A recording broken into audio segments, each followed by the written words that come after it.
Hello friends, তোমরা কেমন আছো? আমি ভালো আছি। আজকে দাদির কিচেনে পনির দিয়ে একটা রেসিপি করে দেখাচ্ছি, তোমরা দেখতে থাকো। রেসিপিটা ভালো লাগলে লাইক করো, শেয়ার করো, সাবস্ক্রাইব করো। দেখো রেসিপিটা কি করে করছি। রেসিপিটা করার জন্য কিছুটা পনির নিয়েছিলাম। পনিরগুলি আমি এভাবে কেটেছি, এভাবে কেটে নিয়েছি। এখন দেখতে থাকো কি করে আমি পনিরটা দিয়ে রেসিপিটা করছি। পনিরের মধ্যে কিছুটা হলুদ গুঁড়ো দিয়ে দিচ্ছি,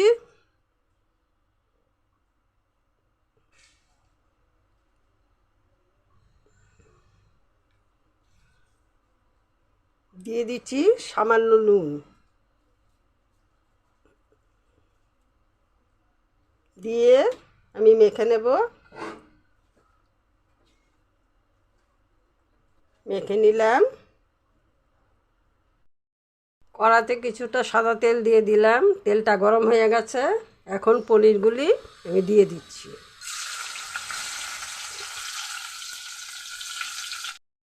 পনিরগুলি খুব একটা লাল করে ভাজিনি, এভাবে ভেজে নিলাম।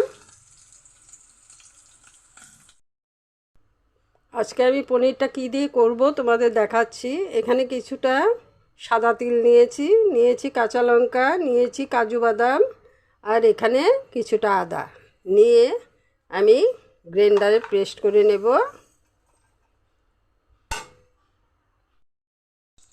পনিরটা ভেজে যতটুকু তেল ছিল সেই তেলটার মধ্যেই আমি আজকে পনিরটা রান্না করে নিচ্ছি। এখানে শুকনো লঙ্কা দিয়ে দিচ্ছি, দিয়ে দিচ্ছি গোটা এলাচ, দারচিনি, দিয়ে দিচ্ছি পাঁচফোড়ন। আমি একটু ভেজে নিচ্ছি। দিয়ে দিচ্ছি তেজপাতা, দিয়ে আমি এখানে কিছুটা টমেটো পেস্ট করে রেখেছিলাম, সেই পেস্টটা আমি দিয়ে দিচ্ছি।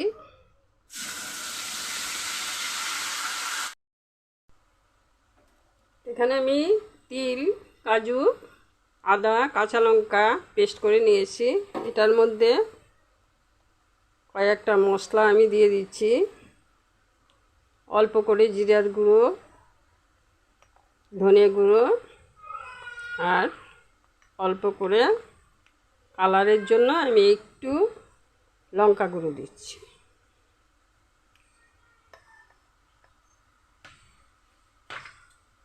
দিয়ে আমি এটাকে ভালো করে মিশিয়ে নিচ্ছি। গেল আমার টমেটো পেস্টটা কষানো হয়ে গেছে, তেল ছাড়তে শুরু করেছে। এখন এটা দিয়ে দিচ্ছি। বাটিটা ধুয়ে কিছুটা জল দিয়ে দিচ্ছি।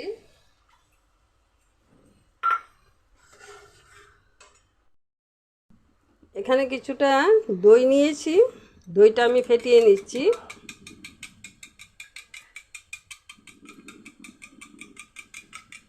দইটা আমি আগে দিইনি, ফেটে যাবে, তার জন্য মশলাটা কষানো হলে আমি দইটা দিয়ে দেব।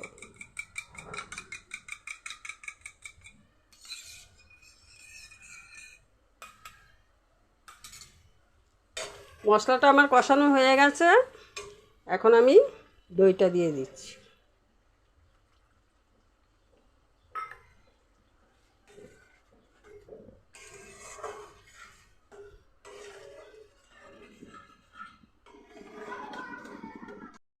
দিয়ে দিচ্ছি অল্প কিছুটা চিনি। উনুনের আঁচটা একটু কমিয়ে দিচ্ছি। দই দিয়ে উনুনে আঁচটা কমিয়ে দিতে হবে। দিয়ে দিচ্ছি পনিরগুলো।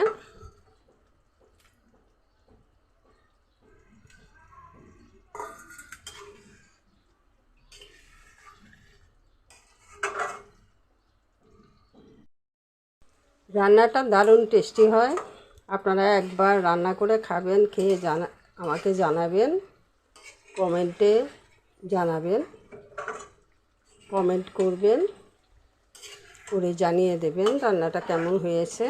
আমি খুব খুশি হব। রান্নাটা পোস্ত দিয়েও করা যায়, সাদা তিল দিয়েও করা যায়। যাদের ঘরে সাদা তিল নেই ওরা পোস্ত দিয়ে করতে পারে, কোনো অসুবিধা নেই।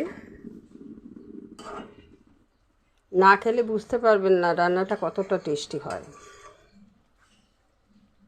আপনারা রান্না করুন, রান্না করে খেয়ে দেখুন, তারপরে আমাকে জানিয়ে দিন। কিছুটা জায়ফল দিয়ে দিচ্ছি, তাতে গন্ধটা খুব ভালো আসে।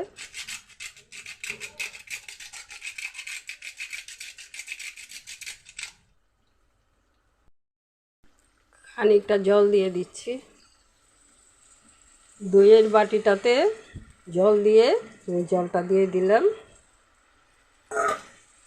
জায়ফলটা দেওয়াতে গন্ধটা খুব সুন্দর আসছে। ঘরে থাকলে আপনারা দেবেন, না দিলেও কিছু হয় না।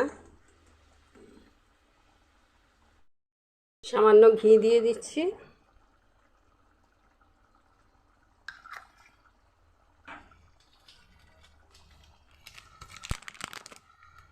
অল্প কিছুটা গরম মশলা,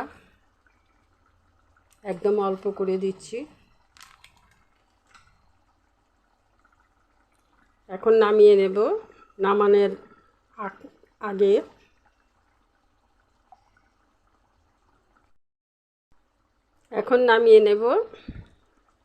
নামাবার আগে কিছুটা কাসুরি মেথি দিয়ে দিচ্ছি, অল্প করে, খুব একটা বেশি দেব না, একদম অল্প।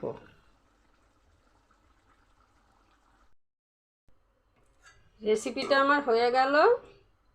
এটা গরম ভাতের সাথে, পরোটা, রুটির সাথে খেয়ে দেখবেন কতটা টেস্টি রান্না। একবার রান্না করে খেয়ে দেখুন, দেখে আমাকে জানাবেন।